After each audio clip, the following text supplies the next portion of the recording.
আসসালামু আলাইকুম। ডক্টর মোহাম্মদ ইউনূস এবং তারেক রহমানের মধ্যকার যে আলোচনা তার একটি অংশ গোপনে হয়েছে, 1-to-1 হয়েছে, এবং সেই বিষয় নিয়ে আমি গতকাল বেশ কিছু প্রশ্ন তুলেছিলাম এবং সেই প্রশ্নগুলোই এখন মানুষের মুখে মুখে রটছে। অনেক ধরনের গুঞ্জন শুরু হয়েছে। এর কতখানি গুজব, কতখানি সত্যতা আছে এর মধ্যে আমি নিশ্চিত নই। তবে বিএনপি ক্রস ফায়ারে পড়েছে এটুকু নিশ্চিত করে বলা যায়, এবং বিএনপির শীর্ষ নেতারা পর্যন্ত, বলা যায় পুরো দলটিই যে এখনো পর্যন্ত অন্ধকারে রয়েছে সেটিও দলের সিনিয়র নেতাদের কারো কারো বক্তব্যে ফুটে উঠেছে।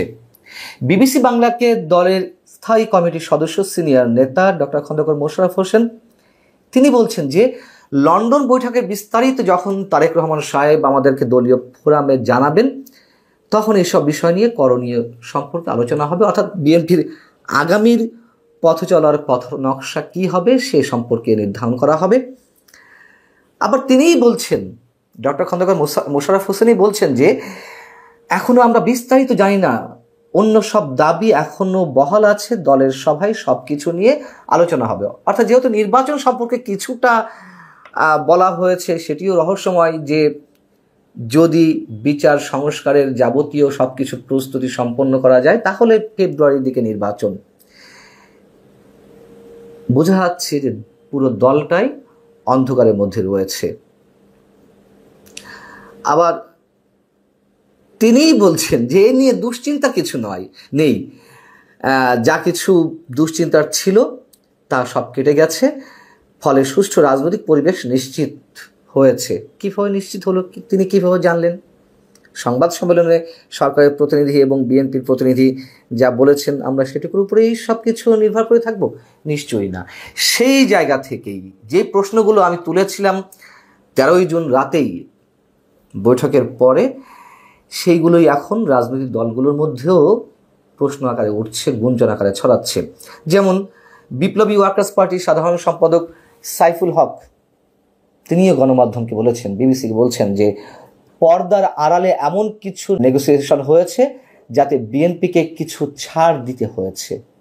আবার বাংলাদেশের কমিউনিস্ট পার্টি সিপিবি দাবি জানিয়েছে বৈঠকে কি আলোচনা হয়েছে তার সব কিছু খোলাসা করার।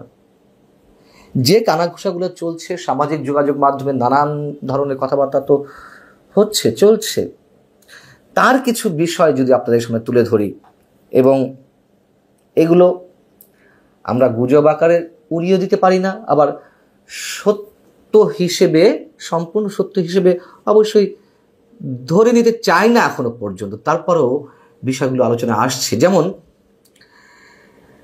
কেউ বলছে যে চট্টগ্রাম বন্দর এবং আরাকান আর্মিকে করিডোর দেওয়ার যে বিষয়টি সেটি সম্পর্কেই তারেক রহমানকে কনভিন্স করা হয়েছে। কিভাবে কনভিন্স করা হয়েছে?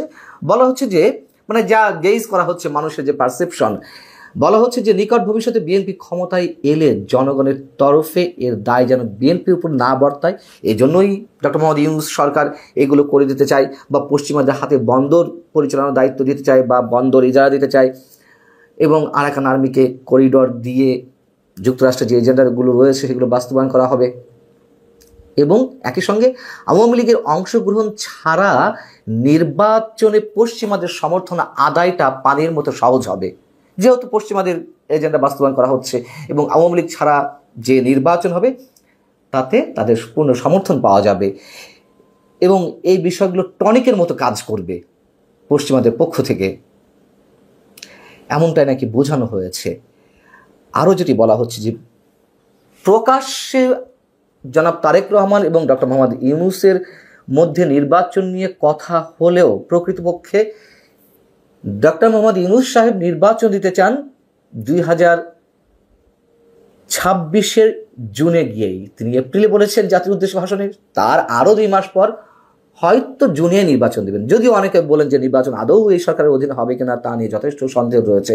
যা হোক, যেগুলো ছড়াচ্ছে, এক্ষেত্রে তিনি সাবেক প্রধানমন্ত্রী শেখ হাসিনা এবং আওয়ামী লীগের নেতৃবৃন্দের বিচার সম্পূর্ণ করার অজুহাত দাঁড় করিয়েছেন যে জুনের মধ্যে জুনের আগে নির্বাচন দেওয়া হলে এই বিষয়গুলো সম্পন্ন করা সহজ হবে না। আরও যে বিষয়টি আলোচনা আসছে মোটামুটি যা প্রশ্ন আকারে তুলেছিলাম সেগুলোই আলোচনা আসছে, যে নির্বাচনে জামাত এবং বিএনপির সাথে আসন ভাগাভাগির বিষয়টি।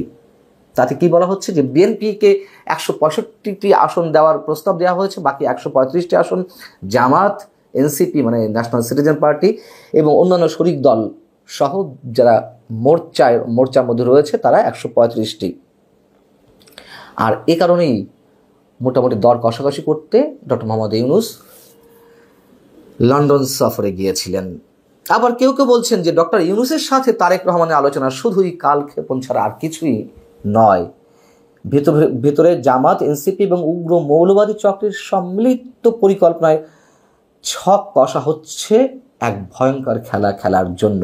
এই পরিকল্পনা বাস্তবায়নের জন্য আপাতত বিএনপিকে ক্ষমতার লোভ দেখিয়ে মাঠ ঠান্ডা রেখে সরকারের যে এজেন্ডাগুলো রয়েছে, যে পরিকল্পনাগুলো রয়েছে, সেই কাজগুলো হাসিল করাই তাদের মূল লক্ষ্য। এবং এর সাথে আরও একটি প্রশ্ন উঠছে যে বিএনপি নেতা ইশরাক হোসেনের যে মেয়র হিসেবে শপথ নেওয়া না নেওয়াকে কেন্দ্র করে যে তুমুল আন্দোলন গড়ে উঠল, সে বিষয়টিও কি আলোচনায় এসেছে? 3 উপদেষ্টা পদত্যাগের দাবি করা হচ্ছিল, সেগুলো কি আলোচনায় এসেছে? ইত্যাদি ইত্যাদি নানান ধরনের গুঞ্জন, গুজব, জানি না এর সত্যতা কতখানি, এগুলো ছড়াচ্ছে। মিস্টার শফিকুল আলম প্রধান উপদেষ্টা প্রেস সচিব তিনি আবার কি বললেন, তার মানে ফেসবুক পেজে শুক্রবার রাতেই তিনি একটি স্ট্যাটাস দিয়েছেন, যেখানে তিনি দাবি করছেন যে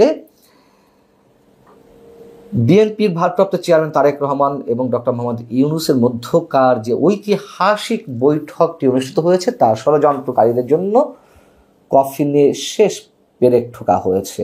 তিনি বলছেন যে সব কিছু শেষ, এখন স্মুথলি চলবে এবং যারা সরকারের বিরুদ্ধে নানান ধরনের কথা বলছিলেন তাদের মুখে জুতা পড়েছে। এই ধরনের মন্তব্যই আমরা করতে পারি, কফিনে শেষ পেরেক ঠোকা হয়েছে। আবার অন্যদিকে যে নাটক শুরু হয়েছে, খেলা শুরু হচ্ছে, আমরা স্পষ্টত এইগুলো যেগুলো বললাম সেগুলো গুঞ্জন, গুজব, সত্যতা অনেক কিছুই থাকতে পারে এর মধ্যে, কিন্তু স্পষ্ট যে খেলার কথা আমি বলতে চাই তা জামাত, এনসিপি নিশ্চয়ই করছে। যেমন জামাত এনসিপির সাথে আলোচনা ছাড়া তো নিশ্চয়ই ডক্টর মোহাম্মদ ইউনূস তারেক রহমানের সঙ্গে এইসব বিষয়ে আলোচনা করেনি, নিশ্চয়ই তাদের সম্মতি নিয়েই করেছে। জামাত যেমন তাদের যে বৈঠক ছিল কার্যনির্বাহী কমিটির শনিবারে বৈঠক শেষে একটি বিবৃতি দিয়েছে, সেই বিবৃতিতে বলা হচ্ছে সরকার এবং বিএনপির পক্ষ থেকে যে যৌথ বিবৃতি প্রদান করা হয়েছে তা বাংলাদেশের রাজনৈতিক সংস্কৃতির ব্যত্যয় বলে আমরা মনে করি। এর মাধ্যমে প্রধান উপদেষ্টা একটি দলের প্রতি বিশেষ অনুরাগ প্রকাশ করেছেন যা তার নিরপেক্ষতা ক্ষুণ্ণ করেছে। এর আগে কি প্রধান উপদেষ্টা বা সরকার সবার সাথে আলোচনা করে সবকিছু করেছে? নিশ্চয়ই না। এবং সেক্ষেত্রে জামাত কোনো প্রশ্ন তোলেনি, এক্ষেত্রে ইচ্ছাকৃতভাবে তুলছে। এনসিপি বলছে যে এই বৈঠকে জনগণের প্রত্যাশা পূরণ হয়নি, তারা হতাশ, তারা উদ্বিগ্ন এবং এই বৈঠকে নির্বাচন নিয়ে যতটা কথা হয়েছে বিচার এবং সংস্কার নিয়ে ততটা কথা হয়নি। আমি খেলা বলছিলাম এই কারণে যে তারা সরকারের বিরোধিতা করছে, তারা এটি মানতে চায় না। আসলে এগুলো একটু বলা দরকার, তাই বলা আর কিছু নয়, যাতে আলোচনাটা পোক্ত জায়গায় গিয়ে পৌঁছায় বা সিদ্ধান্তগুলো বাস্তবায়নের জন্য তাদেরই তো সরকার, সহজ হয় যে কোনো কিছু বাস্তবায়নের জন্য। এখন সবচেয়ে ভালো কথা বলেছেন, বুঝে হোক কিংবা না বুঝে হোক, যেহেতু শুরুতেই বলছিলাম যে এটা আমরা সবাই জানি, বলা হয়েছে যদি বিচার এবং সংস্কারের যাবতীয় প্রস্তুতি সম্পন্ন হয় সেক্ষেত্রে ফেব্রুয়ারির দিকে নির্বাচন হতে পারে। জামায়াতপন্থী যে আইনজীবী, বহুল আলোচিত আইনজীবী অ্যাডভোকেট শিশির মনির বলছেন যে এটা ধরে নেওয়ার কোনো কারণ নেই যে ফেব্রুয়ারিতে নির্বাচনের জন্য দুই পক্ষই রাজি হয়েছেন। তার কারণ ওখানে তো মেবি বিষয় আলোচনা হয়েছে, হতে পারে নির্বাচন দেওয়া যেতে পারে। আসলে বাস্তবতা তো এখানেই। শুভঙ্করের ফাঁকি বলি আর জনগণের চোখে ধুলো দিয়া বলি, যাই বলি না কেন, সমাধান তো কিছু হয়নি। হিডেন এগ্রিমেন্ট, পর্দার আড়ালে কোনো সমঝোতা, আন্ডার টেবিল ডিল, যেভাবেই আমরা বলি না কেন, আবারও মনে করে দিই বৈঠকটি কিন্তু বৈঠকের মূল অংশ অন্তরালেই হয়েছে, গোপনে হয়েছে। এই করে আসলে বিএনপির জন্য কি ভালো হলো নাকি খারাপ হলো? বিএনপি তো এখন সব দিক থেকেই ক্রস ফায়ারে পড়ছে। যদি আমরা জামায়াত এনসিপির বক্তব্য ধরে নিই, তারাও আক্রমণ করছে, যদিও সেটি নাটকের অংশ। আবার এদিকে সিপিবি কিংবা বিপ্লবী ওয়ার্কার্স পার্টি বা অন্যান্য দলের কথা বলি, যারা বিএনপির সাথে মোটামুটি নির্বাচন খুব দ্রুত আদায়ের জন্য দাবি জানিয়ে আসছিল, তারাও কিন্তু যথেষ্ট প্রশ্ন তুলেছে। এর মধ্য দিয়ে বিএনপির রাজনৈতিক ভবিষ্যৎ কতটা, তা আমরা হয়তো অনেকে অনুমান করতে পারি। কতটা ভালো, কতটা কুসুমাস্তীর্ণ। ভালো থাকুন সবাই। আল্লাহ হাফেজ।